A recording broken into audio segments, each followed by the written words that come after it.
एक लड़का अपने खेतों में बैठा होता है, वो चुप होता है, किसी से भी बात नहीं कर रहा होता। उसे देखकर लग रहा होता है कि जैसे कि मानो बहुत ज़्यादा परेशान है। तभी उसका दोस्त वहाँ पे आता है, उससे पूछता है कि भाई तू यहाँ पे क्यों बैठा है, क्यों परेशान है, कोई बात है क्या जो तू हम सबसे बात नहीं कर रहा है। तब जाके लड़का कहता है कि यार मैं क्या बताऊँ, मेरी जो है इजराइल में नौकरी लगने वाली है, लेकिन मेरे पास इतने पैसे नहीं है कि मैं इजराइल जा सकूँ, वीज़ा पे मोहर लगवा सकूँ और बहुत सारी चीज़ें। इसके लिए लगभग 16-17 लाख रुपए का खर्चा आएगा, लेकिन मेरे पास तो इतने पैसे हैं नहीं। तो इसका दोस्त इससे बोलता है कि भाई देख, अगर तेरे को विदेश में नौकरी करनी है तो उसके लिए पैसे की तो व्यवस्था करनी ही होगी। तब ये लड़का कहता है कि देख, मेरे पास पैसे नहीं हैं इसीलिए मैं इजराइल नहीं जा सकता, लेकिन मेरे पास एक आइडिया है। अगर हम उस आइडिया को फॉलो करते हैं तो मेरे को लगभग 70 लाख रुपए मिलेंगे और उन 70 लाख रुपयों से मैं आराम से इजराइल जा सकता हूँ। 16-17 लाख रुपए का खर्चा इजराइल जाने का है, बाकी घर वालों को दे दूंगा, घर वालों की ज़िंदगी भी मज़े की कटेगी, मैं इजराइल चला जाऊँगा, वहाँ से जो पैसे आएंगे उनसे मज़े काटूंगा। तो ये लड़का कहता है कि क्या आइडिया है तेरे पास, बता। ये कहता है कि देख, आइडिया तो मैं तुझे बता दूंगा, लेकिन तुझे मेरा साथ देना होगा। तो ये लड़का कहता है ठीक है, मैं तेरा साथ दूंगा भाई, 60-70 लाख रुपए आएंगे। तो ये कहता है कि हमें मिलकर एक हत्या करनी है, हत्या करने की वजह से मुझे 60 से 70 लाख रुपए मिल जाएंगे। अब ये लड़का कहता है कि हत्या किसकी करनी है। तो इसका दोस्त कहता है कि देख, मैं बताऊंगा नहीं कि हत्या किसकी करनी है, अगर हत्या में तू मेरा साथ देगा तो मैं जो है तेरा जिंदगी भर का खाने पीने का खर्चा उठाने के लिए तैयार हूँ। जब तक तू जिंदा रहेगा ना, तब तक मैं तेरा खाने पीने का खर्चा उठाऊंगा। तब ये लड़का कहता है कि यार तू जिंदगी भर मेरा खाने पीने का खर्चा उठाएगा। वो कहता है हाँ। वो कहता है यार कुछ पैसे मुझे भी दे दियो। तो ये कहता है कि चल, जिंदगी भर का खाने पीने का खर्चा तो उठाऊंगा, 1 लाख रुपए तुझे मैं कैश दूंगा। अब बता, तू मेरे साथ मिलकर हत्या करेगा या नहीं करेगा। तो ये लड़का जो है अपने दोस्त के साथ मिल जाता है और ये दोनों मिलकर एक हत्या करते हैं। और हत्या कुछ इस तरह से करते हैं कि मानो कोई समझ ही ना पाए कि इस व्यक्ति की जिसकी हत्या हुई है उसकी हत्या हुई है या वो मरा है। इसीलिए ये दोनों मिलकर प्लानिंग करते हैं और प्लानिंग करने के बाद हत्या कर देते हैं और चुपचाप ऐसे निकल जाते हैं कि मानो किसी को पता ही ना चला हो। लेकिन इन्हीं की गलतियों की वजह से पुलिस वाले इन तक पहुंच जाते हैं और आखिरकार इन दोनों को गिरफ्तार कर लेते हैं। और गिरफ्तार जब होते हैं तब इनसे पूरी कहानी पूछी जाती है कि आखिर तुमने हत्या कैसे की और हत्या हुई किसकी। दोस्तों, आज की कहानी से जानेंगे। दोस्तों, कहानी शुरू करूंगा उससे पहले मैं बस आपसे यही कहना चाहूँगा कि अगर आप मेरे चैनल पर नए हैं तो चैनल को जल्दी से सब्सक्राइब कर दीजिएगा, ताकि रोजाना रात को 8 बजे मैं आपके लिए एक सच्ची घटना की कहानी लेकर आ सकूँ। नमस्कार दोस्तों, मैं गौरव शर्मा और आप देख रहे हैं गौरव शर्मा सफ़र। दोस्तों, आज की जो सच्ची घटना मैं आपको सुनाने जा रहा हूं, ये सच्ची घटना शुरू होती है गुजरात प्रदेश के राजकोट ज़िले से। और राजकोट ज़िले की ही एक तालुका लगती है जिसका नाम है उपलेटा तालुका। और उपलेटा तालुका के अंतर्गत एक गांव आता है चरेलिया गांव। दरअसल मैं बात कर रहा हूं 9 दिसंबर 2025 की। 9 दिसंबर 2025 को गांव के ही रहने वाले कानाबाई जोग हैं, जिनकी उम्र है 50 साल। उनका बेटा रामदेव जोग, जिसकी उम्र है 25 साल, और उनके भाई का बेटा ब्रह्म जोग, जिसकी उम्र है 24 साल के आसपास। ये तीनों लोग जो हैं मिलके खेतों में काम कर रहे होते हैं। सुबह से दोपहर हो जाती है, तभी काना भाई जोग को कोई चीज़ लेने के लिए पड़ोस वाले खेत में जाना था। इसीलिए वो क्या करते हैं, रोड पार करके दूसरे के खेत में जा ही रहे होते हैं कि तभी अचानक से कार आती है। फुल स्पीड में कार होती है। काना भाई जोग रास्ता पार कर रहे होते हैं, तभी वो कार आती है और काना भाई जोग को उड़ा के वहाँ से सीधी निकल जाती है। बहुत ज़ोर से आवाज़ होती है। जैसे ही आवाज़ होती है तो इनका बेटा जो है रामदेव जोग, उसको सुनाई देता है और कार फुल स्पीड में जा रही होती है। वो कुछ समझ नहीं पाता कि हुआ तो हुआ क्या। अब रामदेव जोग जो है अपने चचेरे भाई ब्रह्म जोग से पूछता है कि भाई ये क्या हुआ, अचानक से आवाज़ किस चीज़ की आई। तभी वो बोलता है कि अरे इधर तो चाचा गए थे, जरा देख के आए क्या हुआ। अब ये दोनों लोग भागे भागे रोड की तरफ जाते हैं और रोड की तरफ जाके जब देखते हैं तो जो काना भाई जोग हैं उनकी बॉडी ज़मीन पे पड़ी हुई थी और वो मर चुके थे और उनका पूरा शरीर जो है खून से लहूलुहान हो गया था। अब जैसे ही ब्रह्म जोग और काना भाई जोग का बेटा रामदेव जोग ये वाली चीज़ देखते हैं तो ये वहीं पे शोर मचाने लगते हैं कि एक्सीडेंट हो गया, एक्सीडेंट हो गया। अड़ोस पड़ोस के खेतों में जो लोग काम कर रहे थे वो भागे भागे वहाँ पे आते हैं ये देखने के लिए कि आखिर हुआ क्या है। तब जाके पता चलता है कि एक कार आई थी फुल स्पीड में और वो कान्हा भाई जोग को उड़ाती हुई निकल गई, जिसकी वजह से उनकी मौत हो गई। अब पूरा गांव वहाँ पे इकट्ठा हो जाता है। अब उनसे पूछा जाता है कि कार कौन सी थी। ये कहते हैं ये तो नहीं पता, बस हमने कार को जाते हुए देखा था, फुल स्पीड में थी, आवाज़ आई थी और हम जैसे आके देखा तो पता चला कि कान्हा भाई जोग मर चुके हैं। अब दोस्तों इतनी ही देर में क्या होता है, कोई पुलिस को फ़ोन कर देता है। पुलिस भी मौके पर पहुंचती है ये देखने के लिए कि आखिर एक्सीडेंट हुआ तो कैसे हुआ। अब जैसे ही पुलिस वाले वहां पे जाते हैं, देखते हैं कि कान्हा भाई जोग की जो लाश है खून से बुरी तरह से लहूलुहान हुई पड़ी है। अब पुलिस वाले उसे ध्यान से देख रहे थे कि आखिर हुआ क्या। उसके बेटे और उसके भाई के बेटे से पूछते हैं कि तुमने क्या देखा, तो दोनों लोग यही बताते हैं कि एक कार आई थी फुल स्पीड में और वो इन्हें उड़ाते हुए निकल गई। अब उनसे पूछा जाता है कि कार कौन सी है, तो ये कहते हैं कि देखिए हमने सिर्फ ये देखा था कि कार आई थी, लेकिन हमें ये नहीं पता कि कार कौन सी थी, उसका नंबर क्या था, हमें उसके बारे में कुछ भी नहीं पता। अब पुलिस वाले जो हैं कान्हा भाई जोग की लाश को ध्यान से देखते हैं। कान्हा भाई जोग की लाश को देखने से कुछ अजीब सा लग रहा था। दरअसल दोस्तों हुआ ये था कि कान्हा भाई जोग की जो लाश पड़ी हुई थी उसके शरीर के ऊपर वाले हिस्से में चोट लगी हुई थी, लेकिन उसे देखकर ऐसा नहीं लग रहा था कि उसे कार से उड़ाया गया है। उसे देखकर ऐसा लग रहा था कि किसी धारदार हथियार से इनके ऊपर बार बार हमला किया गया है, जिसकी वजह से इनकी मौत हुई है। अब पुलिस वाले उस बॉडी को देख रहे थे, उनसे पूछ रहे थे, तो उनका बेटा और उनका चचेरा भाई वो दोनों एक ही बात बोल रहे हैं कि कार आई थी, उड़ा के गई थी। इसीलिए पुलिस वाले क्या करते हैं, कान्हा भाई जोग की बॉडी को लेकर पोस्टमार्टम के लिए भेज देते हैं और इंतज़ार करते हैं पोस्टमार्टम का, क्योंकि उसे देखने से कहीं पे भी ये नहीं लग रहा था कि कार ने उड़ाया है। दरअसल होता क्या है दोस्तों, जब कोई कार या बस किसी को उड़ाती है तो उसमें ज़ोर से झटका लगता है, ज़मीन पे घिसटने के निशान आते हैं, बहुत से लोगों के शरीर फट जाते हैं, लेकिन यहाँ पे कुछ भी ऐसा नहीं लग रहा था। उसे देखकर साफ साफ ये लग रहा था कि मानो किसी धारदार हथियार से कान्हा भाई जोग के ऊपर हमला किया गया है। अब पोस्टमार्टम के लिए भेजते हैं और राजकोट का ही सरकारी हॉस्पिटल होता है, वहाँ पे कान्हा भाई जोग की बॉडी का पोस्टमार्टम होता है। अब जब पोस्टमार्टम होता है तो डॉक्टर साफ साफ कहते हैं कि देखिए इनका एक्सीडेंट नहीं हुआ, इनको मारा गया है और इनके ऊपर किसी धारदार हथियार से हमला हुआ है, जिसकी वजह से इनकी मौत हुई है। अब पुलिस वाले सोचने पर मजबूर कि भाई बेटे ने देखा है एक्सीडेंट हो रहा है, उसके चचेरे भाई ने देखा है एक्सीडेंट हो रहा है, लेकिन पोस्टमार्टम की रिपोर्ट से ये चीज़ सामने आ रही है कि इसकी हत्या की गई है। अब हत्या की है या एक्सीडेंट हुआ है, ये जानने के लिए क्या होता है दोस्तों, वो भी होता है इनका टेस्ट। तो उसमें जाके पता चलता है कि इनके शरीर के जो अंदर के ऑर्गन्स हैं वो बुरी तरह से ख़राब हो रखे हैं। उससे ऐसा लगता है कि मानो इनकी हत्या से पहले इनको कोई जहर दिया गया है, जहर की वजह से इनके जो इंटरनल ऑर्गन्स हैं वो ख़राब हो गए हैं, सड़ गए हैं। पहले तो इनको जहर दिया गया है, फिर इसके बाद इनको किसी धारदार हथियार से मारा गया है। अब दोस्तों ये एक्सीडेंट का केस जो था ये हत्या में बदल चुका था, लेकिन अब हत्या की तो किसने की, बस यही जानना था। इसीलिए पुलिस वाले क्या करते हैं, गांव में जाते हैं। वो सीधा आरोप नहीं लगाते उनके बेटे रामदेव या उनके भतीजे बीरम पर, वो गांव में जाते हैं और सभी से पूछते हैं कि आपको क्या लगता है कि कान्हा भाई जोग की किसी ने हत्या की है या एक्सीडेंट में मरे हैं। तो गाँव के लोग कहते हैं भैया उनके बेटे ने एक्सीडेंट होते हुए देखा है और उनके भतीजे ने एक्सीडेंट होते हुए देखा है, हमें तो जैसे ही पता चला हम वहाँ पे देखने के लिए गए कि क्या हुआ क्या नहीं हुआ। अब पुलिस वाले सभी लोगों से एक एक करके पूछ रहे होते हैं। अब बहुत से गाँव में क्या होता है दोस्तों, अगर पुलिस वाले सीधे इल्ज़ाम लगा दें कि भाई आपके बेटे ने हत्या की है या आपके भतीजे ने हत्या की है, तो गाँव वाले कहते हैं कि भाई देखो हमारे परिवार का आदमी मरा और हमारे ऊपर ही इल्ज़ाम लगा रहे हैं। तो ये वाली चीज़ें बहुत ज़्यादा ख़राब हो जाती है। इसीलिए क्या होता है, वो सभी लोगों से पूछ रहे थे।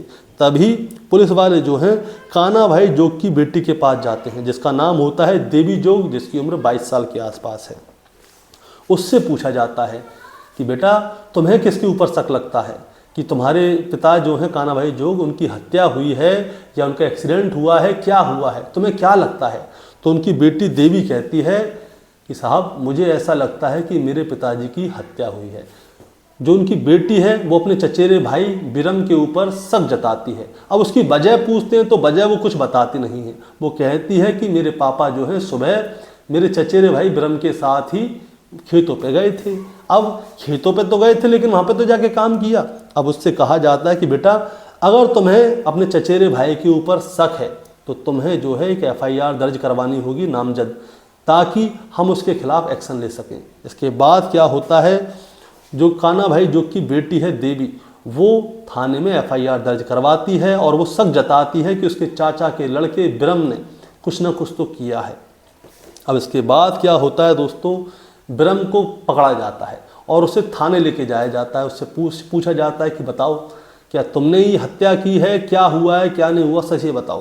तो बिरम जो है अपनी बातों को बदल रहा होता है। तब जाके पुलिस वाले बताते हैं कि देखो, जिस एक्सीडेंट का तुमने अपनी आंखों से देखा, तुम्हारे चाचा के लड़के यानी कि कान्हा भाई जोग के बेटे ने, रामदेव ने देखा, वो एक्सीडेंट था ही नहीं। तुम दोनों ने ही एक्सीडेंट को देखा था, सबूत भी तुम्हें और प्राइम सस्पेक्ट भी तुम ही हो इस समय पे, क्योंकि तुमने ही गवाही दी थी कि ये कार आई थी, वो उड़ा के चली गई, लेकिन वहाँ पे कोई भी कार नहीं आई।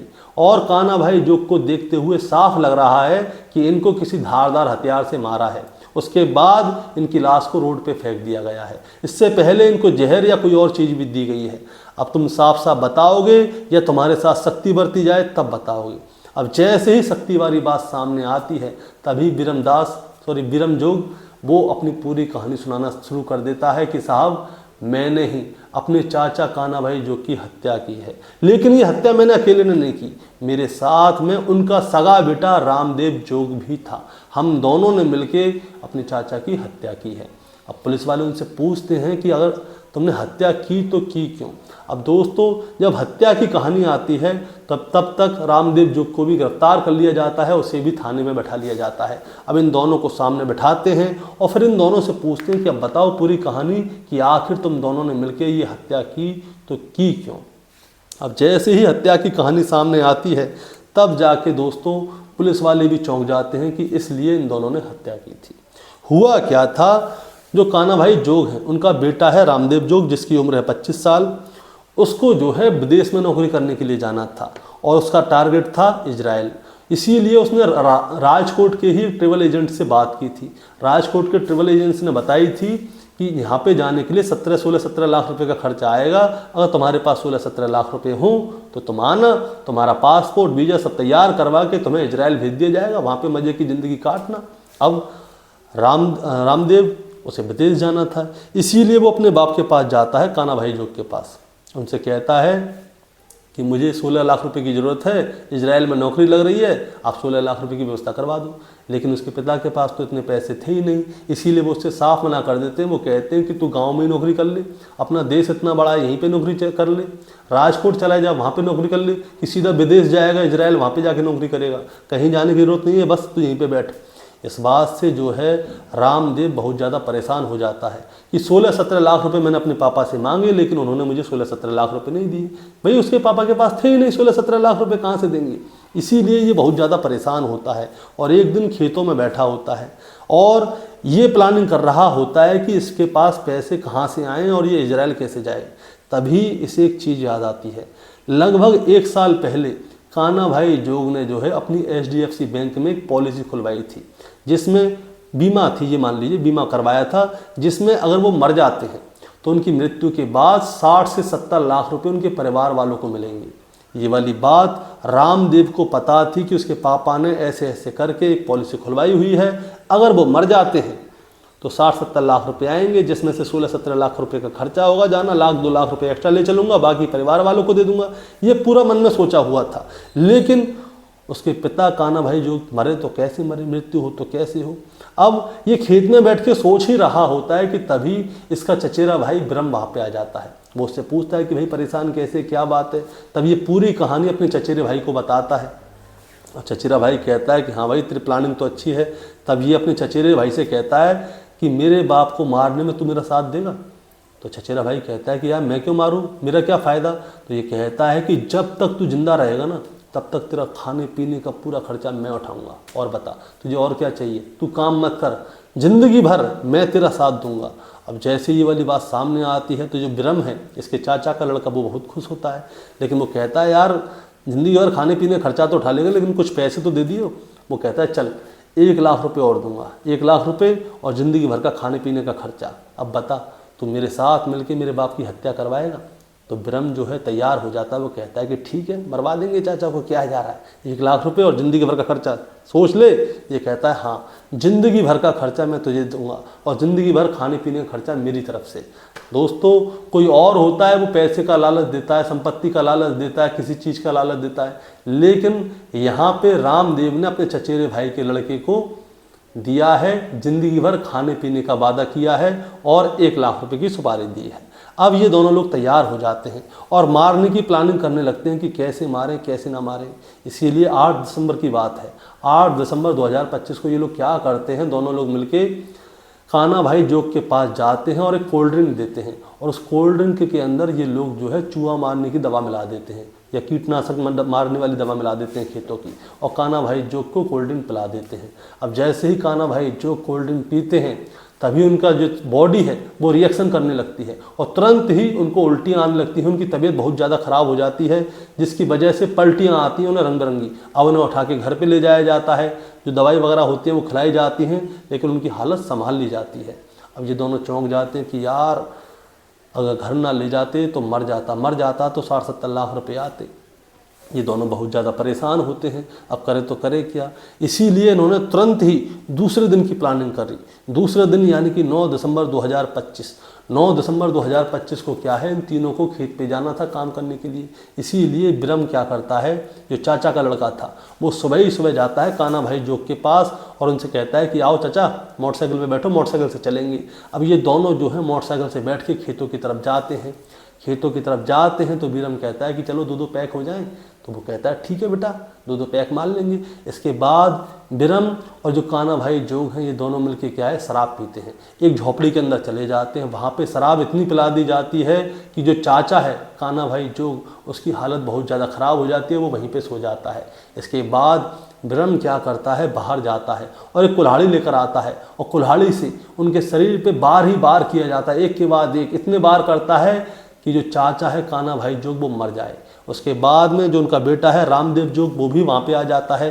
अब ये कहते हैं कि चलो अब इस बॉडी को घसीटते हुए रोड पे लेके चलते हैं खेतों से, ताकि वहाँ पे डाल देंगे, कोई कार आएगी कुचल जाएगी।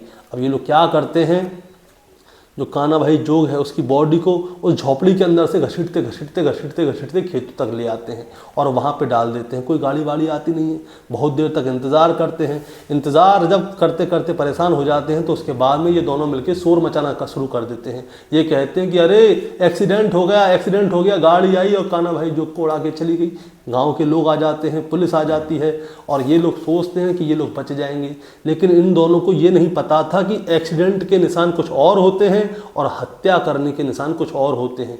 ये चीज़ पुलिस वालों ने जैसे ही कान्हा भाई जोग की बॉडी देखी तभी भांप ली कि इसकी हत्या हुई है, ना कि कोई एक्सीडेंट हुआ है। इसके बाद इन दोनों को गिरफ्तार कर लिया गया है और अब जेल भेज दिया गया है। दोस्तों इस कहानी को सुनाने का मतलब आपको परेशान करना नहीं है, विचलित करना नहीं है, बस आपको बताना है और जताना है। बताना जताना ये है कि लालच बहुत बुरी बला है और लालच के चलते इन दोनों लड़कियों ने अपने बाप की हत्या कर दी। कान्हा भाई जोग की गलती क्या थी? गलती ये थी कि उन्होंने अपने बेटे को पैसे नहीं दिए 16-17 लाख इजराइल जाने के लिए। अरे इजराइल में तो वैसे भी हमले हो रहे हैं, लड़ाइयाँ हो रही हैं, वहाँ पे जाके वैसे ही मर जाता। लेकिन उसको क्या है, बहुत सारे बच्चों को जोश चढ़ा हुआ है कि हमें विदेश जाना है। अरे तुम्हें विदेश जाना है तो अपने पैसों से जाओ। अगर कान्हा भाई जोग ने पॉलिसी ना कराई होती तो आज शायद तो कान्हा भाई जोग जिंदा होते।